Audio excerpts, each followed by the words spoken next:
Saudara-saudara yang kasih dalam Tuhan, kalau kita perhatikan saudara, saya yakin saudara-saudara yang ada di sini semuanya sudah mengalami akan apa yang telah Tuhan lakukan. Sebab kalau saudara menjadi orang Kristen tidak mengalami, berarti saudara mengalami suatu kerugian maupun suatu kemunduran. Sebab kekristenan itu sebetulnya bukan sekedar suatu agama, saudara. Kekristenan adalah suatu pengalaman pribadi dengan Yesus. Bukan hanya sekedar agama, bukan sekedar kepercayaan, tetapi adalah suatu pengalaman pribadi dengan Yesus. Kalau saudara tidak menikmati dengan Dia, saudara akan mengalami suatu kerugian. Kerap kali saya katakan, sebab saya sendiri dulunya tidak mau menjadi orang Kristen. Mengapa? Karena saya lihat kehidupan orang Kristen tidak ada yang baik. Loh, ini jujur. Kalau saudara melihat orang Kristen, kehidupannya bagaimana? Banyak yang baik atau banyak yang jelek? Banyak yang jelek. Dan saya melihat majelis, pendeta, tidak ada yang baik. Sehingga pada waktu saya kecil saya mengatakan saya tidak mau jadi orang Kristen. Karena orang Kristen munafik. Tetapi pada waktu saya turut sekolah minggu, lalu lihat-lihat baca Alkitab, semuanya kok baik, tidak ada yang jelek. Kenapa orangnya kok jelek, saya bilang. Lalu akhirnya saya baca, ketemu sendiri. Tuhan berkata, aku datang untuk orang yang berdosa. Loh, jadi kalau gitu orang Kristen itu pasti bodolan ini. Pasti orang yang bobrok. Ya. Kalau orang itu merasa baik, tidak bisa menjadi orang Kristen. Jadi saudara ini orang bekas bobroan, ya toh? Bekas. Barang bekas itu bobrok itu tidak apa-apa, asal jadi baik. Jangan bobrok terus. Nah, ini masalahnya. Maka pada waktu saya mengatakan, loh, kalau Yesus datang untuk orang berdosa, bisa direparasi atau tidak? Bisa. Dan pasti. Dan pada waktu saya tanya, loh, Yesus Tuhan itu memang ada enggak? Ada. Loh, kalau ada itu bisa ketemu enggak? Bisa. Wah, kok istimewa. Dan ternyata di dalam ayat-ayat menjamin bahwa Yesus sendiri mengatakan, kalau engkau melakukan firman-Ku dan menurut firman-Ku dan melakukan firman-Ku, maka aku akan menyatakan diriku kepadamu. Suatu bukti nyata bahwa Yesus mau menyatakan dirinya ke dalam hidup kita. Dan itu fakta, saudara. Maka dari itu, pernyataan Yesus macam-macam. Bisa dalam mimpi, bisa dalam suatu kenyataan yang fakta dalam daging. Bisa juga di dalam satu penglihatan, di dalam suatu peristiwa, dalam satu kenyataan seperti bentuk yang lain. Bisa. Artinya rupa Yesus itu tidak ada yang tahu persis. Sebab saya sendiri berkali-kali ketemu, tetapi mukanya ini kayak matahari. Profilnya saya tahu, tapi cahayanya ini silau. Ini. Dan saya bertemunya itu tidak sekali, berkali-kali. Sebab saya ini nakalnya luar biasa dulu. Saya tidak mau kalau tidak fakta. Satu saat pada waktu Tuhan Dia melalui orang lain, saya mau dikirim ke Amerika. sudah tingkat 4. Jadi di kedokteran gigi sudah tingkat 4. Lalu ayah saya dulunya tidak boleh. Satu saat dia berkata, "Nak, papa sekarang ACC." Sudah tingkat 4. Lalu bilang ACC. ACC apa? Berangkat ke Amerika jadi pendeta. Wah, pikir saya beneran ini. Jadi ayah saya ACC, jadi pikir saya beneran. Nah, terus kemudian saya terima surat ayah, teman saya datang yang membawa tawaran itu. Dia berkata, "Yuk berangkat, yuk." Saya bilang, "Tapi tunggu, 3 hari saya akan doa dan puasa." Saya berdoa, puasa. Saya tanya langsung, saya tidak mau ikut-ikutan. Tanya langsung sama Tuhan, saya bilang, "Tuhan, ini loh tawaran sudah datang. Sekarang saya mau berangkat jadi pendeta, tidak jadi dokter." Saya bilang. 1 hari tidak dijawab, 2 hari tidak dijawab. Hari ketiga saya bertemu dengan dia sendiri. Waktu saya bertemu dengan dia, saya pikir beneran ini. Terus saya bertelut, saya bilang, "Tuhan, saya minta dilantik sekarang jadi pendeta." Saya bilang, "Saya mau sekolah ke Amerika 5 tahun. Lalu Tuhan itu diem saja. Saya bilang, "Tuhan, sekarang." Saya lihat mukanya, dia geleng-geleng. Dia berkata, "Tidak. Tidak sekarang. Selesaikan sekolahmu menjadi seorang dokter." Saya bilang, "Enggak, saya mau sekarang." Lalu Tuhan bilang, "Tidak sekarang. Saya ngotot sekarang." Saya bilang, wah. Lalu saudara tahu Tuhan itu berkata begini, dia itu kasihnya luar biasa. Dia cuma berkata, "Tidak sekarang, kamu berdiri." Saya tidak mau. Saya bilang, "Enggak, sekarang." Itu bertelut terus. Akhirnya dia ulurkan tangannya, dia pegang pundak saya, diangkat saya. Diangkat berhadapan muka gini.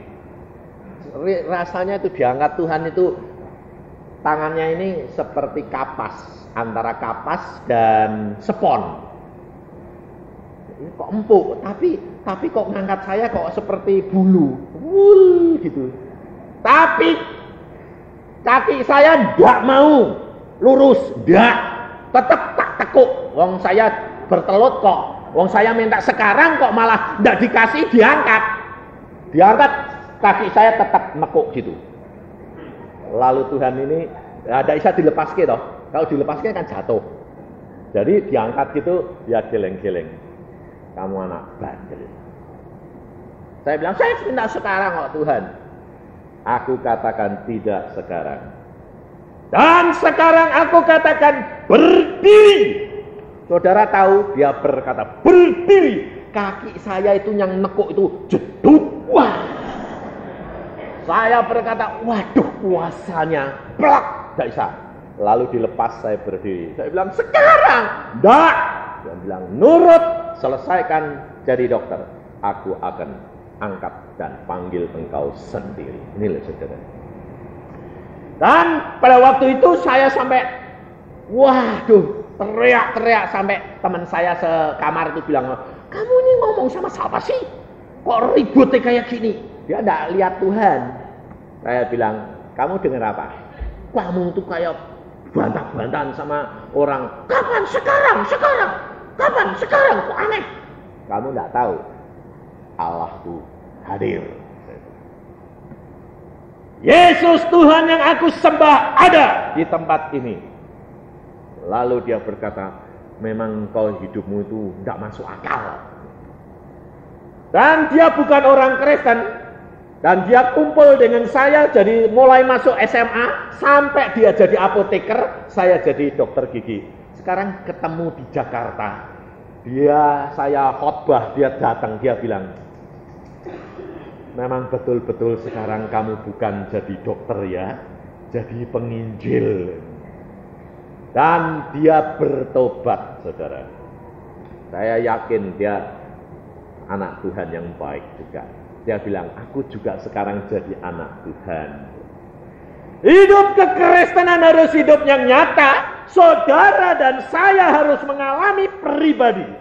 Saudara dengar tadi kesaksian ibu, tidak usah takut.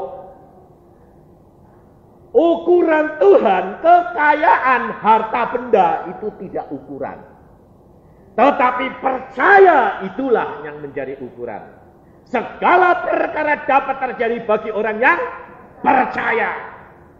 Di sini saya selalu kerap kali ketemu seorang ibu tua ini loh. Coba ibu berdiri, Bu.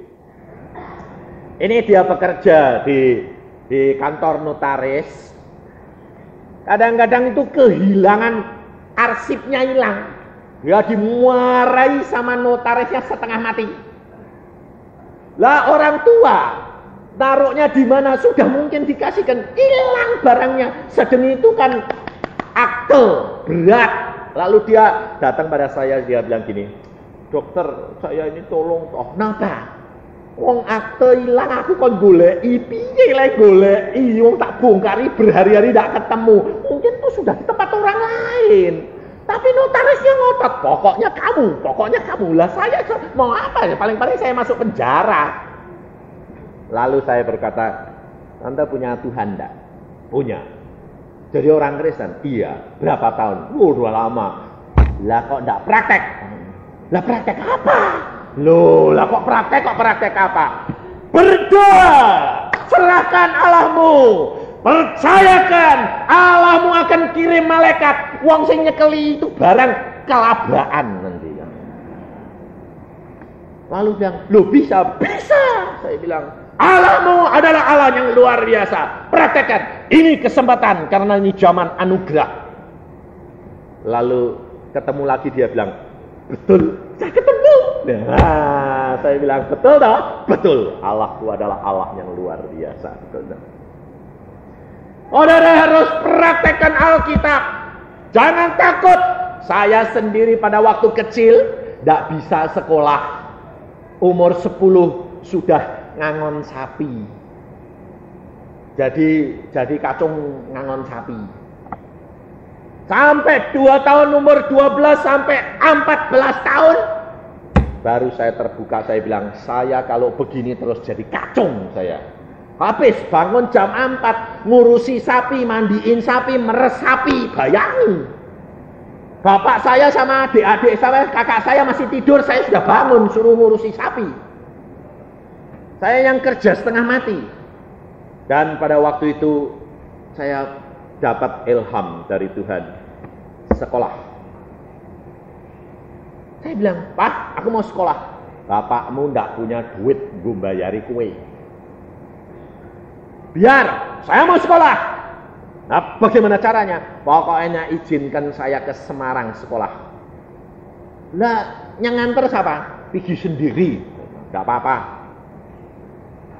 Dari jam 4 pagi, dari Jepara itu cuma 80 kilo, sampai Semarang jam 8 malam. Naik apa? Naik dokar. Jadi pindah-pindah dari kota kecil ke kota-kota desa gitu ya, sampai Semarang. Saudara tahu, belum pernah nginjak Semarang. Saya hanya datang kepada Om, saya bilang, Om, bolehkan saya ikut Om? Nggak usah dibayari, jadi kacung nggak apa-apa, asal pagi boleh sekolah ya Om. Om saya bilang, wah kamu mau sekolah? Ya, boleh. Itu loh saudara.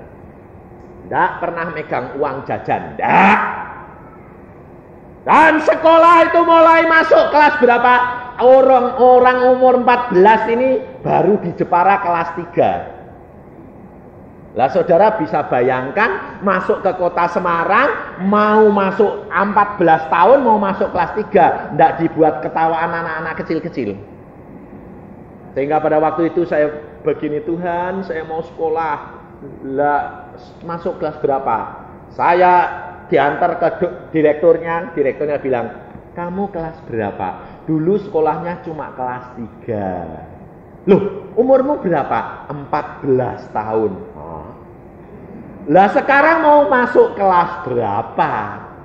Lah kalau saya masuk kelas 3 itu kan jadi bulanan anak-anak. Wong saya tuh dulu tinggi kurus kayak tiang listrik. Hitam. Kayak orang Irian. Hitam, saya hitam. Lalu direkturnya bilang, wah susah ya terima kamu ini. Nggak diterima, kasihan, terima mau masuk kelas berapa? Lalu saya bilang, saya bisa ngomong sendiri. Kelas 5. Direkturnya bilang, hah? Kelas 3 aja belum habis, mau masuk kelas 5? Lah, bisa. Nggak tahu, saya bilang, memang nggak tahu.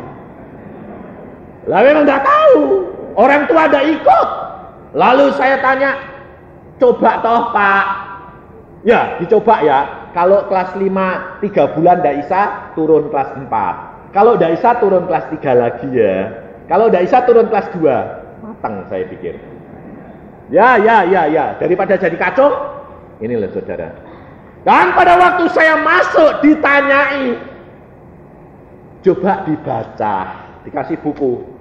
Tepi sungai, saya bilang. Terus apa artinya? Nggak tahu.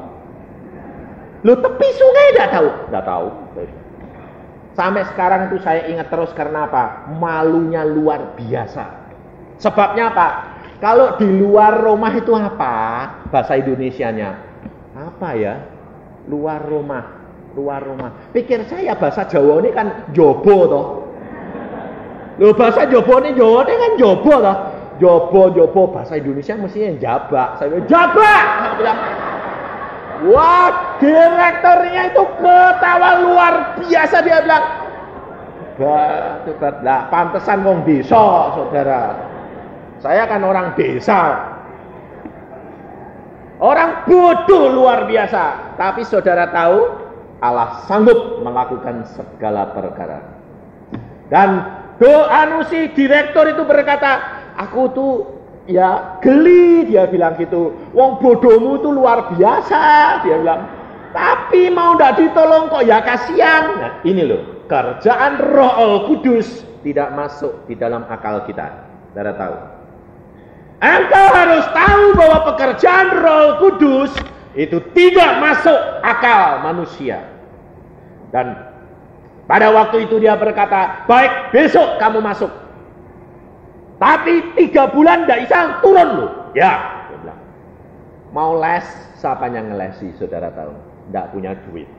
Kalau sore, jadi kacung. Suruh apa? Nimbang kacang, nimbang kapuk. Sambil bawa buku. Satu saat saudara jadi orang tua saya katakan, saya peringatkan, jangan membuat sakit hati orang yang tidak punya. Sebab akibatnya parah. Om saya pada waktu itu, saya sedang belajar, orang sedang belajar tidak bisa. Tuhan mengatakan belajar dari Alkitab, baca Alkitab. Saya baca Alkitab. Lalu satu hari ulangannya itu 2, saya tidak bisa apa-apa. Dan saya bilang, Om, izinkan saya tidak nimbang kapuk ya Om, supaya belajar. Om saya bilang apa? Tidak, tugas harus selesai. Saya menangis dan saya berteriak kepada Tuhan. Tuhan, Engkau tahu aku miskin, aku tidak punya apa-apa. Tapi Engkau sanggup jadikan aku seorang sarjana supaya aku tidak dihina orang. Dan Engkau tahu kebaikan mereka, tetapi juga tahu akan kekejaman mereka. Saudara tahu, satu saat Tuhan dengar saya menimbang mengerjakan dengan air mata. Dan Allah itu turun dan dia berkata, aku beserta dengan engkau. Saudara tahu, saya sekolah kelas 5, dari kelas 3 tidak ada yang ngasih les. Tidak ada yang ngasih les. Sekolah masuk tidak tahu apa-apa.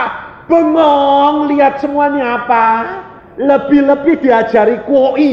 KOI kan tidak bisa disetel. Ini apa? Tulisannya melungkar-melungkar. Apa ini? Saya bilang, Tuhan, aku tidak ngerti apa-apa.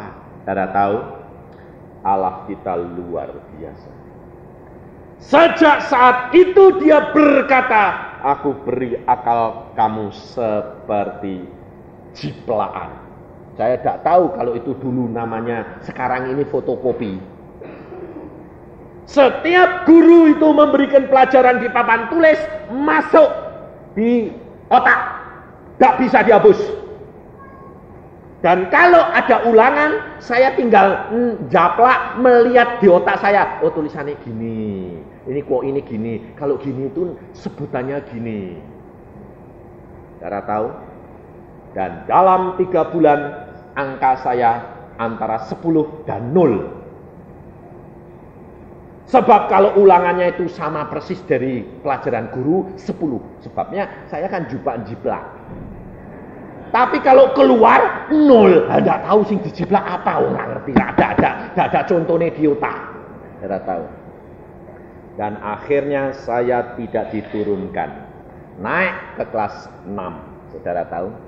Allah kita sanggup melakukan, dan itu berjalan sampai kelas 2 SMP. Fotokopi terus.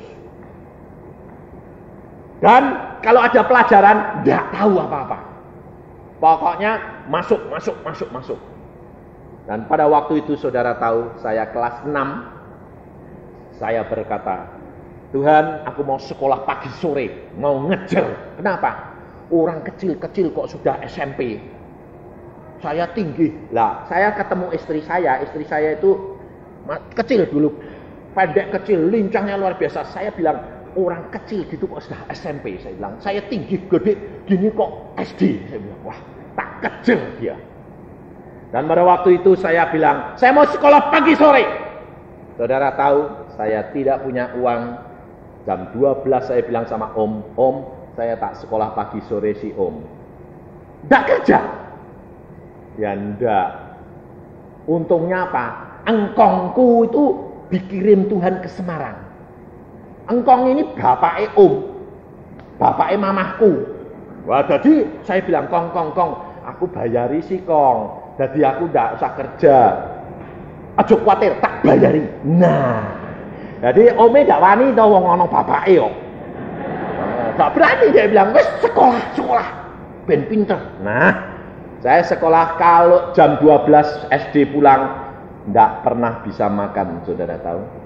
Minum air leding untuk ngisi perut. Sekolah lagi jam 1 sampai jam 6. Setiap hari. Saudara bayangin, jadi kurus kering saya. Dan saya katakan sama direkturnya, Pak, saya mau kalau sore sekolah SMP. Hah? SD belum lulus, sudah mau masuk SMP? Iya Pak. Loh bagaimana mungkin? Yang ngerangkep. Anehnya, saudara tahu, direkturnya boleh. Jadi pagi sekolah SD kelas 6, sorenya SMP kelas 1. Tapi tidak tahu diajari apa-apa tuh ya, tahu bengong terus. Cuma anehnya itu asal masuk fotokopi semua. Dan pada waktu akhirnya direkturnya bilang gini, SMP, kamu harus lulus SD. Rata-rata SMP 8. Maka masuk di sekolahan Masehi SMP kelas 2 dan kamu akan diterima. Baik, saya bilang.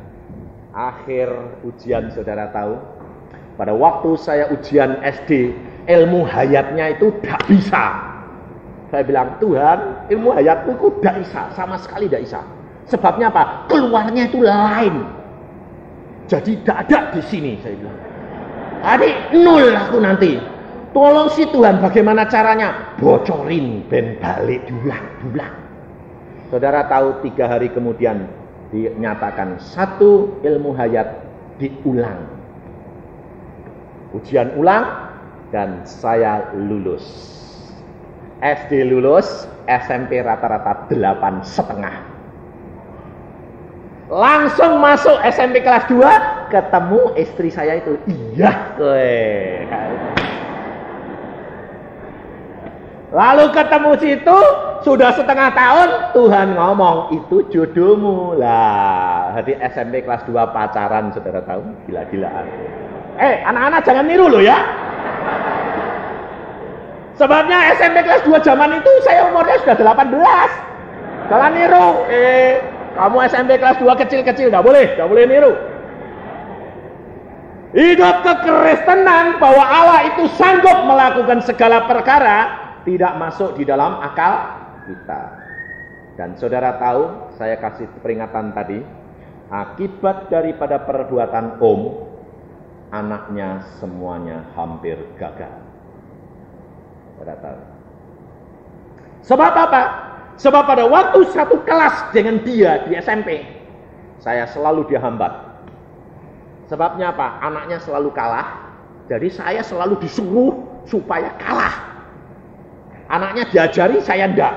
Saya tanya, kamu enggak anakku kok. Waduh, saya bilang, Tuhan engkau Allahku. Saudara tahu, anaknya dia loncat dari SMP kelas 2, loncat lagi SMA kelas 1, saya mau loncat. Saudara tahu, direktur saya temuin, Pak, saya mau loncat lagi, Pak. Direkturnya bilang apa? Panggil orang tuamu. Kalau orang tuamu nanggung, boleh. Saudara tahu, om saya panggil, om tolong tanggung saya si om. Wong anakmu ya loncat ke om, ya saya boleh loncat si om. Om bilang apa? Anakku tak tanggung, kamu tidak. Saudara tahu. Dan saya dikeluarkan dari sekolahan karena loncat. Anak dia kelas SMA kelas 1, saya baru kelas 3 SMP karena tidak boleh loncat, saudara tahu. Tetapi akibat dari itu, saya berteriak kepada Tuhan, Tuhan engkau tahu, orang yang kaya tetapi tidak mau menolong orang yang miskin, bertanggung jawab saja tidak mau, engkau yang balas. Saudara tahu, saya lulus dokter, teman saya anak om itu, umur 40 baru lulus dokter gigi. Padahal dia naik dulu sampai umurnya 40 tahun baru lulus dokter giginya. Telatnya itu banyak sekali, ketinggalan zaman. Maka dari itu jangan menghina orang yang miskin. Di situ saya ajar kepada anak-anak harus berharap kepada Tuhan pribadi. Orang tua mendoakan, anak-anak berdoa. Allahmu sanggup melakukan segala perkara pribadimu. Tidak usah takut ibu. Kau tidak usah takut tidak punya biaya. Tuhan sanggup mengadakan asalkan anakmu cinta Tuhan. Allah sanggup meratakan jalannya. Di Cirebon ada seorang anak perempuan, dia berkata, Tuhan aku kepengen sekolah lulus SMA. Lalu dia berkata, Tuhan aku pengen sekolah, tapi orang tuanya bilang, aku tidak punya biaya, engkau harus kerja. Anak ini nurut karena orang tuanya belum anak Tuhan. Papahnya belum anak Tuhan, kemudian dia bilang, Tuhan karena ayahku belum anak Tuhan, aku nurut. Dia nurut. Lalu dia bilang, Pak, tapi kalau seandainya ada orang mau biayai, saya boleh sekolah. Oh boleh, tapi kalau tidak kamu harus kerja. Baik Pak. Dia cari kerjaan. Tapi dia berdoa. Saudara tahu, waktu dia berdoa satu saat, Tuhan perintah seorang ibu yang kaya. Tuhan berkata, nanti kamu ketemu di dalam kebaktian, ada seorang perempuan anak gadis yang mau sekolah, engkau biayai dia. Tuhan ngomong sendiri. Saudara tahu. Pada waktu dia ketemu sama ibunya, tanya, saya ini kok diberitahu Tuhan, siapa ya anak gadis yang kepingin sekolah SMA, mau neruskan fakultas tapi tidak punya biaya. Ibunya bilang, anakku ya kepingin. Coba anakmu panggil. Anaknya dipanggil. Oh ini anak. Betul kamu. Sekarang kamu sekolah. Semua biaya les, semua biaya sekolah, semua biaya pondokan aku yang biayai sampai kamu lulus sarjana. Bayangin itu. Allah sanggup menggerakkan semua orang. Allah tidak tergantung daripada kekayaanmu, karena Allah itu dia kaya dan dapat melakukan segala perkara. Tak usah takut. Harta benda kamu kaya, dalam waktu singkat bisa habis. tetapi percayamu itulah yang menyebabkan segala perkara dapat terjadi. Maka dari itu kita harus belajar. Sekarang ini adalah waktu akhir. Zaman anugerah. Saudara punya kesempatan adalah menggunakan fasilitas yang Allah berikan di dalam hati dan kepikiran kami. Untuk apa? Memelihara peka terhadap pimpinan Roh Kudus. Karena ini zaman anugerah. Amat-amat singkat. Maka kita belajar firman Tuhan dan kita manfaatkan benar-benar. Di dalam Wahyu pasal yang ke-22, Wahyu pasal 22, Wahyu pasal 22, ayat yang ke-6, saya akan petik-petik, tapi nanti saudara baca di rumah. Lalu ia berkata kepadaku, perkataan-perkataan ini tepat dan benar. Dan Tuhan Allah yang memberi roh kepada para nabi, telah mengutus malaikatnya untuk menunjukkan kepada hamba-hambanya apa yang harus segera terjadi. Perhatikan, di dalam kitab Wahyu ini sudah dikatakan bahwa Allah memberikan roh kepada nabi-nabi dan hamba-hambanya untuk memberitahukan kepada saudara apa yang akan terjadi. Kedatangan Tuhan sudah amat singkat dan kita harus menyediakan diri benar-benar. Apa yang ditulis di dalam Wahyu itu sudah banyak terjadi. Dan Tuhan Yesus pesan kepada kita sekalian di dalam ayat yang ke-10. Lalu ia berkata kepadaku, jangan meteraikan perkataan-perkataan nubuat dari kitab ini, sebab waktunya sudah dekat. Jangan kamu meteraikan, jangan ditutup, tetapi buka. Karena waktunya sudah amat singkat. Padahal pada waktu zaman Nabi Daniel, Allah memberitahukan kepada Daniel perkara akhir zaman. Allah mengatakan, biarlah ini semuanya tetap termeterai. Dalam Daniel, saya akan bacakan supaya saudara tahu. Ayat 4, pasal 12. Tetapi engkau Daniel, sembunyikanlah segala firman itu dan meteraikanlah kitab itu sampai pada akhir zaman. Banyak orang akan menyelidikinya dan pengetahuan akan bertambah. Pada waktu zaman Daniel, ilmu pengetahuan akan bertambah, tetapi tentang akhir zaman yang Daniel lihat itu tetap disuruh nutup. Karena belum waktunya. Tetapi di dalam Wahyu, Tuhan Yesus sudah datang. Setelah Tuhan Yesus memberitahukan, Yesus berkata kepada kita sekalian, jangan dimeteraikan, buka, waktunya sudah singkat. Saudara perhatikan, sekarang ini sudah mencapai tahun hampir genap masa Sabat. Tahun ini sudah hampir selesai. Saudara perhatikan, jangan saudara enak-enak, tetapi benar-benar praktekkan masa anugerah ini. Jangan engkau lewatkan, karena Roh Kudus akan diangkat. Dan pada waktu itu orang akan mencari kebenaran, tidak. Orang akan mencari damai, tidak ada. Saudara tahu, sekarang kita saja di dalam dunia, kesulitan, kesukaran, penipuan, kejahatan, peperangan demikian luar biasa jahatnya, betul enggak? Saudara kemana-mana takut enggak? Khawatir anak perempuannya nanti mulai dewasa, bingung. Nanti bagaimana? Kejahatan melimpah, narkotika, kejahatan seks luar biasa. Tetapi kalau engkau tidak menikmati ini, engkau akan rugi.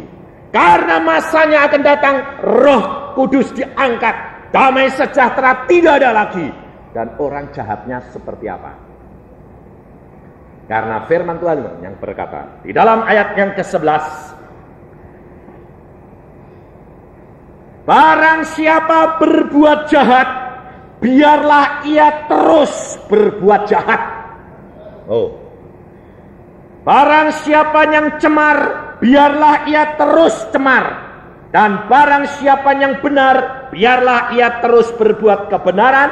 Barang siapa yang kudus, biarlah ia terus menguduskan dirinya. Sudah tidak ada perubahan lagi. Karena apa? Roh Al-Kudus sudah diangkat. Kalau Roh Kudus sudah diangkat, saudara tidak ada perubahan lagi. Yang kudus tetap kudus, yang kotor tetap kotor, yang zina tetap zina, yang jahat tetap jahat. Engkau harus perhatikan saudara, masa ini adalah masa anugerah untuk engkau mengenal dan menggunakan Roh Kudus, membentuk, memproses, membuat engkau benar di hadapan hadirat Allah. Kalau masa ini saudara masih diproses, tetap harus terus gunakan kesempatan. Sebab firman Tuhan selanjutnya berkata, berbahagialah, ayat yang ke-14, berbahagialah mereka yang membasuh jubahnya. Mereka akan memperoleh hak atas pohon-pohon kehidupan, masuk melalui pintu-pintu gerbang ke dalam kota. Tetapi anjing-anjing, perhatikan, tukang-tukang sihir, orang-orang sundal, orang pembunuh, penyembah berhala, setiap orang yang mencintai dusta dan melakukannya tinggal di luar. Saudara perhatikan, orang Kristen zaman sekarang masih suka dusta, betul enggak? Ayo, lebih-lebih pedagang-pedagang, lebih-lebih ibu-ibu, lebih-lebih bapak-bapak kalau dicari tukang pajak, tukang tagih utang, bilang ya bapaknya gak ada, anaknya diajari bohong. Nak, kalau ada tukang bilang nagih, bilang gak ada papa, mama gak ada. Firman Tuhan berkata, orang yang suka dusta, dia tinggal di luar.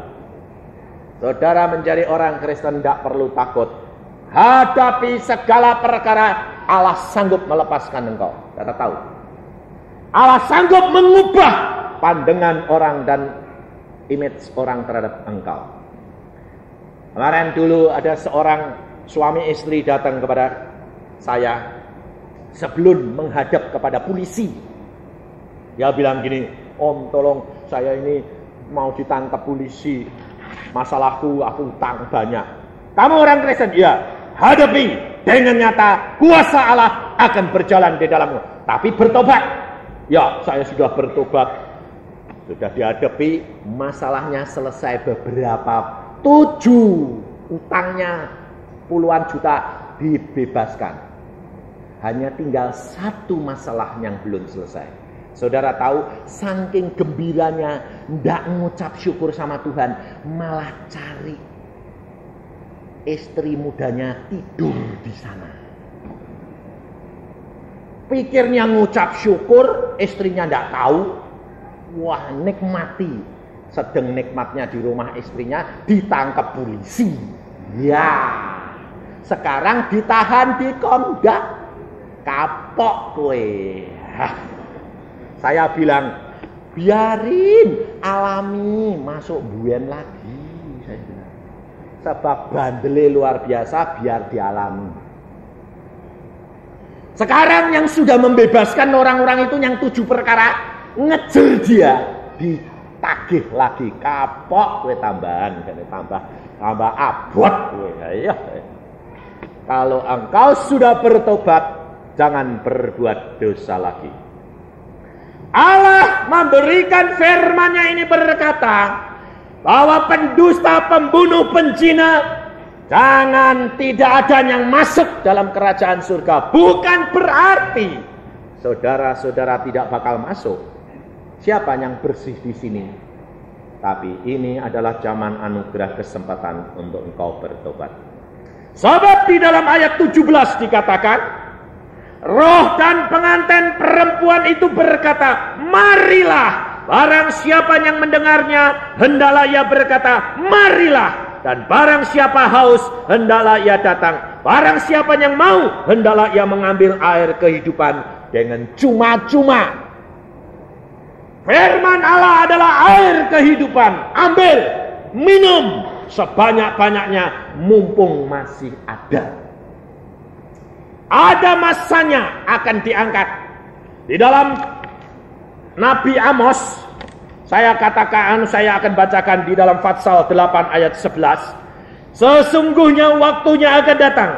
Demikianlah firman Tuhan Allah. Aku akan mengirimkan kelaparan ke dalam negeri ini.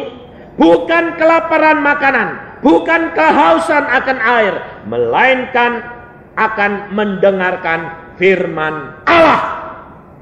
Mereka akan mengembara dari laut ke laut, jelajah dari utara ke timur untuk mencari firman Tuhan, tetapi tidak mendapatnya. Ada waktunya Roh Al-Kudus diangkat. Ada waktunya firman Allah diangkat. Engkau akan kehausan dan kau cari tidak akan dapat. Sehingga apa yang jahat akan bertambah jahat, yang cemar akan bertambah cemar. Saudara tahu, ada seorang ibu, ayah ini anak-anak Tuhan yang baik, tapi anaknya yang umur 11 tahun ini nakalnya luar biasa, anak perempuan tuh. Kalau di depan ibunya, ayahnya, iya pak, gitu baik. Jadi ibunya, ayahnya ini tidak tahu kalau anak itu nakal. Uangnya caci dicuri, tidak ngaku. Sampai pembantunya yang diduga, karena anak ini baik, kelihatannya uangnya caci lenyeng itu dicuri, mau sekolah dibuat jajan dia, kurang ajar enggak? Lalu orang tua ini mendoakan terus, enggak tahu orang tuanya ini enggak tahu kalau anaknya ini kayak gitu, tidak tahu. Saudara tahu, kasih Allah luar biasa. Satu saat anak ini dia malam tidur. Anak ini belum tahu tentang hal firman Tuhan banyak, belum. Ya tahu sedikit-sedikit karena ke sekolah minggu. Tapi saudara tahu, malam itu dia lihat apa? Rahasia firman Tuhan dibukakan. Dia melihat langit terbuka, orang-orang semuanya terbang, kubur-kubur terbelah. Dia berkata, kubur-kubur itu melekah semuanya, orangnya semuanya naik. Papa naik, mama naik, saudaraku naik, aku ditinggal sendiri. Lalu dia nangis luar biasa, minta tolong tuh, Papa, tolong. Tuhan Yesus di angkasa, Tuhan berkata, semua anakku naik bersama-sama dengan aku. Tapi anak itu nangis, kasih Yesus luar biasa. Yesus berkata kepada anak itu, anak, engkau sudah lihat semua kejadian ini. Kubur terbuka, ayah ibumu semuanya terbang, ikut aku naik ke Firdaus. Tapi engkau akan ketinggalan kalau engkau tidak bertobat. Waktunya sudah amat singkat. Anak itu malam itu nangis luar biasa, bertobat. Pagi-pagi lapor bapak ibu nih, aku ditegur Tuhan, gini cerita semua. Ajaib. Persis seperti yang dikatakan firman Tuhan, saudara. Dan dia ngaku, aku yang nyuri uangnya cici, aku gini. Saudara tahu, dia bertobat menjadi anak Tuhan yang baik. Kedatangan Tuhan sudah amat singkat. Saudara dan saya harus menggunakan sungguh-sungguh waktu ini. Karena zaman ini adalah anugerah di mana Roh Al-Kudus sudah diberikan untuk supaya memimpin kita ke dalam seluruh kebenaran. Engkau tidak perlu takut menghadapi penyakit. Engkau tidak perlu takut menghadapi segala perkara. Allahmu sanggup melakukan segala perkara. Asalkan engkau menyenangkan hatinya. Ada seorang gadis, dia kena leukemia. Sudah umur 18, leukemianya tambah lama tambah parah, sehingga matanya sudah menjadi buta, dan kemudian dia di rumah sakit Emmanuel sudah tidak ada harapan dan sudah tunggu mati. Tapi saudara tahu, semuanya berdoa. Serahkan dalam tangan Tuhan, Tuhan membuat mujizat. Saat itu dia sembuh. Sekarang jadi istri pendeta dan mempunyai anak dan semuanya sembuh total. Padahal sudah buta. Allah dapat melakukan segala perkara. Tetapi yang diminta dari Allah adalah percaya sungguh. Meletakkan dirimu di dalam tangan Dia. Dia sanggup melakukan segala perkara. Tapi kalau cucu sakit, anak sakit, istri sakit, suami sakit, ributnya luar biasa. Kalau sedang enak, tenang, keberkatan, sembayangnya 5 menit baru. Ya toh? Tuhan, terima kasih, Engkau baik, semuanya baik, indah, sehat, kuat, baik, pinter-pinter anakku, amin. Nanti saudara tahu, di dalam kitab Daniel, Nebukadnezar berkata apa? Pada waktu aku di dalam ketenangan dan kesenangan, maka saat itu aku mendapatkan penglihatan. Hati-hati. Di dalam masa engkau damai sejahtera, engkau berkelimpahan, hati-hati. Kalau engkau tidak menggunakan berkat karunia yang Tuhan berikan, Tuhan akan tuntut. Dan kalau engkau diperingatkan Tuhan, repot. Nebukadnezar raja di atas dunia ini menguasai 120 negara, dijadikan binatang sama Tuhan selama 7 tahun. Hatinya diubah keletek sama Tuhan. Pada waktu dia jalan-jalan di atas rumahnya, dia berkata, Babel demikian besar karena aku. Saat itu Tuhan berkata, karena engkau tidak memuliakan nama Allah di surga, saat ini engkau aku jadikan binatang. Dan saat itu pikirannya hilang dan dia jadi binatang, lalu dirantai. 7 tahun lamanya sampai rambutnya panjang, kukunya panjang. Makannya rumput. Raja lu. Kira-kira kalau zaman sekarang ada manusia jadi binatang gitu, rame enggak? Rame. Saudara ya kepengen nonton toh? Iya. Tapi jangan sampai saudara nanti yang diubah karena diberkati tidak tahu Tuhan jadi binatang, repot gue. Sebab zaman sekarang saudara perhatikan, banyak manusia-manusia yang sudah kaya raya diberkati Tuhan justru punya hati seperti binatang. Saya katakan terus terang, kenapa? Dia membunuh, tapi tidak dengan caranya seperti pencoleng dan perampok, tapi membunuhnya dengan hartanya. Pedagang yang kecil dipencet terus sampai akhirnya jadi bangkrut, apa enggak mati. Supermarket dibuat gede-gedean, pakai AC semuanya, toko di sebelahnya enggak bangkrut. Loh, betul enggak? Hah? Jangan enak-enak. Tambah kaya. Menjual diri. Sebabnya apa? Lah tambah kaya, rumahnya tambah tidak cukup 1. Orang kaya cukup tidak 1 rumahnya? Tidak. Surabaya 1, Tretes 1. Bagus semuanya.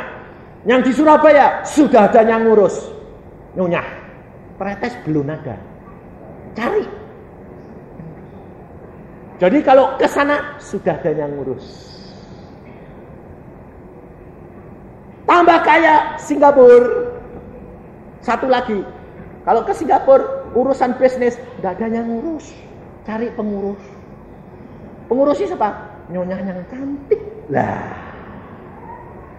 Sebabnya orang bisnismen itu banyak capek. Saudara tahu? Firman Tuhan yang mengatakan bukan saya, bahwa pada akhir zaman akan banyak terjadi perkara-perkara yang Allah tidak suka. Orang kawin mengawinkan pesta pora, tetapi Allah berkata, ingat pada waktu Nuh datang, mereka tidak percaya. Kalau saudara tidak percaya dan kau tidak menggunakan kesempatan, waktunya akan habis dan kau menyesal. Maka saya katakan kepada istri dan anak-anak saya, apa? Cari firman Tuhan, gunakan Roh Al-Kudus semaksimal mungkin. Peka, turuti setiap perkataannya. Engkau akan mengenal dia, mencapai kedudukan yang Allah kehendaki, supaya engkau tidak kecewa. Satu saat akan diangkat oleh Tuhan. Orang pintar seperti apa akan terjebak kalau dia tidak dipimpin oleh Roh Al-Kudus. Siapa yang tahu pikirannya orang lain, saudara tahu? Kita tidak tahu. Tetapi kalau kita dengan Roh Al-Kudus, Allah sanggup melakukan segala perkara. Makanya saya sebagai penginjil tidak pernah takut. Anak saya sekolah di luar negeri tidak takut.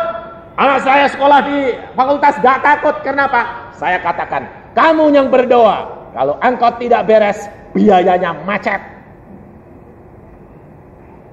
Kalau engkau berdoa, engkau menyenangkan hati Tuhan, berkatnya mengalir. Sebabnya apa? Allah tidak dapat mengingkari janjinya. Betul tidak? Ini loh saudara. Anak saya di negeri Belanda tidak pernah kekurangan. Tidak. Tiap bulan ngirim. Tidak. Ngirimnya selalu lebih. Luar biasa. Makanya saya tahu dia beres. Karena apa? Uangnya asal sudah tinggal 2 bulan. Tuhan sudah gerakan hati saya. Gerakannya hatinya bagaimana? Kepingin ngirim. Loh, padahal ya belum ada. Cuma ngomong, Tuhan, aku kok kepingin ngirim anakku yang di Holland. Tuhan berkata, lah ya, kamu itu sama anakmu sayangnya kayak begitu. Apalagi aku dengan engkau. Iya Tuhan, engkau tuh sayang luar biasa kok sama saya. Lalu Tuhan berkata, jangan khawatir, aku pelihara anakmu. Sudah aku sediakan segala-galanya. Saya bilang, amin. Terima kasih. Keluar kamar, loh, di luar sudah ada orang nungguin. Dia bilang, Pak Yusa, saya mau ketemu. Loh, nunggu? Iya. Ini Pak, ada berkat sedikit. Buat siapa? Jangan ditolak ya Pak, ini khusus buat anak Bapak yang di Holland. Sebabnya saya kalau dikasih berkat itu selalu saya doakan dulu. Untuk siapa? Kalau untuk orang lain Tuhan bilang, untuk orang lain saya kasihkan. Jadi dia sudah ketakutan. Jangan ditolak ya Pak. Loh, wong berkat kok ditolak? Tetap saya terima. Cuma buat siapa? Saya bilang, ini khusus buat anak Bapak. Saudara tahu, waktu dikasihkan saya, amplopnya tipis. Saya terima. Langsung saya bilang, orangnya ini belak-belakan, terlalu terbuka. Loh, kamu tergerak untuk ngasih anak saya? Iya. Lah saya itu mintanya banyak. Lah orangnya kan langsung kaget. Hah? Bapak minta berapa? Lah saya orangnya belak-belakan nih. Saya mintanya itu 900.000 itu. Dia bilang, cocok Pak. Loh, kok cocok? Itu selembar cek 1 juta. Saya bilang, wah tepat ya. Wong Cetyo dipotong 10%, 900.000 persis. Saya sampai gini, Tuhan itu kalau ngasih tuh tepat, luar biasa. Belum selesai itu, sudah selesai beberapa hari. Anak saya yang laki itu mau masuk fakultas. Saya bilang sama istri saya di rumah loh, dalam kamar loh. Sama anak saya bilang, Den, kowe mau masuk fakultas itu di swasta itu cukup mahal loh, Den. Berapa ya Pak? Kira-kira butuh uang notio. Lah terus piye? Papa punya enggak? Enggak ada. Wes, kowe sembayang. Nanti Tuhan ngirim, saya bilang. Ya. Saya di Jakarta baru 4 hari, saudara tahu, ada orang lagi datang. Saya kok dengar suara, anaknya Pak Yusa itu ada yang mau masuk fakultas ya? Iya, saya bilang. Namanya siapa Pak? Daniel. Oh ya Pak. Dah gitu tok. Dah ada apa-apa? Dah ada apa-apa. Saya cuma, ini kurang kok aneh. Pada waktu selesai di tugas di Jakarta 2 minggu, orang ini ngasih amplop. Amplop isinya apa? Draft. Artinya pengiriman uang dari Jakarta ke Bandung. Atas nama Daniel Kristianto. Ini untuk anak Pak Daniel, anak Pak Yusak Daniel. Apa? Kiriman uang. Daniel suruh ngambil sendiri. Saya buka. Persis notio. Nggak kurang sasen. Saya lihat, loh, kamu ngasih kok segini kok? Loh, saya dengar suara kok. 2 juta. Tidak usah khawatir menghadapi masalahmu. Allah sanggup melakukan segala perkara. Karena Dia cukup dalam segala-galanya, langit bumi milik Dia. Tapi engkau hidup dalam kekhawatiran. Tapi kalau engkau berani letakkan hidupmu di dalam tangan Dia, anak-anakmu hidup dengan Dia, dengan Allah sendiri, kau tidak perlu khawatir. Dia sudah atur segala perkara. Besok saya pulang ke Bandung. Setelah pelayanan ke Bandung sebentar, saya mau jalan-jalan. Jalan kemana? Ke Eropa. Pikirnya hamba Tuhan ini borjoes ya. Nggak, suruh jalan-jalan. Nggak karepku dewek. Cuma aku sembahyang gini, Tuhan, liburan ini anakku kemana, kita kemana? Anakku yang dari Holland tidak pulang loh Tuhan. Tuhan berkata, berangkat ke Eropa. Siapa? Semua istri dan anak-anakmu. Lola biayanya kan banyak Tuhan. Aku kuasa memberikan kepadamu. Tak hitung-hitung. Wah tuh, paling enggak mesti sekitar captio. Saya bilang, waduh, banyak. Saya bilang. Lalu anak saya bilang gini, captio buat Tuhan, Pak. Ping. Saya bilang, ya amin. Saudara tahu, baru ngomong gitu, 2 hari kemudian telepon dengan berdering dari luar kota. Pak Yusa mau jalan-jalan kemana? Kalau Tuhan kehendaki ke Eropa. Oke. Engkau tidak perlu khawatir. Karena Allahmu tetap sama dulu dan sekarang. Amin. Mari kita berdoa. Mari kita berdoa. Mari kita berdoa. Mari kita berdoa. Mari kita berdoa. Mari kita berdoa. Mari kita berdoa.